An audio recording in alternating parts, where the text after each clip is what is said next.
ഗബ്രി അങ്ങനെ കളി തുടങ്ങി. ഇപ്പോൾ ജിൻഡോയ്ക്കെതിരെ ഗബ്രിയും ജിൻഡോയും മുട്ടൻ തല്ല്. നോക്കാം വിശദമായിട്ട്. അതിന് മുന്നേ വീഡിയോ ആദ്യമായിട്ട് കാണുന്നുണ്ട് ചാനൽ സബ്സ്ക്രൈബ് ചെയ്യണം, ലൈക്ക് ചെയ്യണം, കമൻറ്റ് ചെയ്യണം. ജിൻഡോയും ഗബ്രിയും അങ്ങനെ മുട്ടൻ തല്ല് നടത്തുകയാണ്. എന്താണെന്ന് വെച്ചാൽ രാവിലത്തെ റസ്മിനും ജിൻഡോയും തമ്മിലുള്ള പ്രശ്നങ്ങൾ തന്നെയാണ് ഗബ്രിയിലേക്ക് എത്തുന്നത്. അങ്ങനെയാണ് ഗബ്രിയും ജിൻഡോയും തമ്മിൽ വഴക്കുണ്ടാക്കുന്നത്.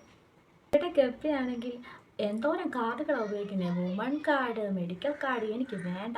അങ്ങനെ ഇപ്പോൾ ജിൻഡോയ്ക്ക് നേരെ ഒരു ആരോപണം കൊണ്ടുവരിക. ജിൻഡോ തൻ്റെ ചുണ്ടിൽ ഉമ്മ വയ്ക്കാവുന്നു, സെക്ഷൽ ഹറാസ്മെൻറ്റ് എന്ന് പറഞ്ഞിട്ട് നടക്കാണ്. ബിഗ് ബോസ് ജിൻഡോ എന്നെ സെക്ഷൽ ഹറാസ്മെൻറ്റ് ചെയ്തു എന്നൊക്കെ പറഞ്ഞിട്ട് ഗബ്രി ആകെപ്പാടെ പ്രശ്നങ്ങൾ ഉണ്ടാക്കുകയാണ്. പോയ വീക്കെൻഡിലൊക്കെ ആണെങ്കിൽ ലാലേട്ടൻ കൂടുതൽ ഇമ്പോർട്ടൻസ്, അല്ലെങ്കിൽ ബിഗ് ബോസ് കൂടുതൽ ഇമ്പോർട്ടൻസ് എപ്പോഴും നമ്മുടെ ജിൻഡോയ്ക്ക് കൊടുക്കുന്നു. അത് കണ്ടപ്പോൾ അവർ വിചാരിച്ചിട്ടുണ്ടാവും പുറത്ത് ജിൻഡോയ്ക്ക് അത്രമേ സപ്പോർട്ട് ഉണ്ടാവും എന്ന്.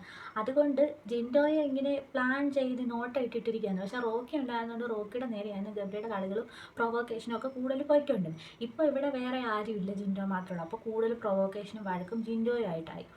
പിന്നെ ഈ സീസണിൽ ഒരു പ്രത്യേക കാഴ്ചയാണ്, വഴക്കുണ്ടായാൽ വേറെ ആരും ഇടപെടാൻ പോവില്ല.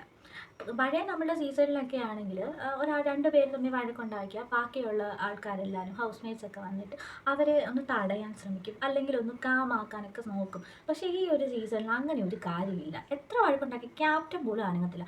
അൻസിബയാണെങ്കിൽ ആ ഇരുന്ന് ഇരിപ്പിലിരിക്കുകയാണ്. ഇവർ തമ്മിലുള്ള വാക്കുകൾക്ക് മുഴങ്ങുമ്പോൾ അൻസിബയ്ക്കൊന്ന് ഇടയ്ക്ക് കയറാം, ആളൊരു ക്യാപ്റ്റൻ എന്ന നിലയിൽ പറയാം. കാര്യം പവർ ടീമാണ് എതിരെ നിൽക്കുന്നതെങ്കിലും അൻസിബയ്ക്ക് ഇടപെടാവുന്നതാണ്. അൻസിബ ഒന്നും മൈൻഡ് പോലുന്നില്ല. അതുപോലെ തന്നെയാണ് ബാക്കി എല്ലാ കണ്ടസ്റ്റൻസും, ആരും മൈൻഡ് ചെയ്യുന്നില്ല. അവരവരുടെ വഴക്ക് നടക്കുന്നു. ഇങ്ങനെയൊക്കെയാണ് ശരിക്കും പറയുകയാണെങ്കിൽ അവിടെ വലിയ ഫിസിക്കൽ അസോൾട്ട് വരുന്നത്. അന്ന് റോക്കി ഒന്ന് പിടിച്ച് മാറ്റിയിരുന്നെങ്കിൽ ഇന്ന് ഇത്രയും വലിയ പ്രശ്നങ്ങൾ ഉണ്ടാവില്ലായിരുന്നു.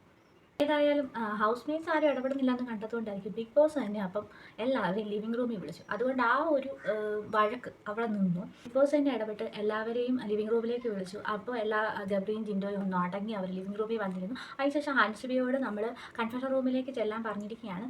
അപ്പം പുതിയ ചലഞ്ച് 3 ആയിരിക്കും വരാൻ പോകുന്നത്. ആരൊക്കെയായിരിക്കും പവർ ടീമിൽ കയറുക, അതിൻ്റെ വിശേഷങ്ങൾ എന്ത്, ഗെയിം എന്ത്, ടാസ്ക് എന്ത് എന്നൊക്കെ ഉള്ള വിശേഷങ്ങളുമായി ഞാൻ ഇനിയും വീഡിയോയുമായി വരുന്നതായിരിക്കും. അതുവരെ നിങ്ങളുടെ സ്വന്തം രീതി സൈനിങ് ഓഫ്.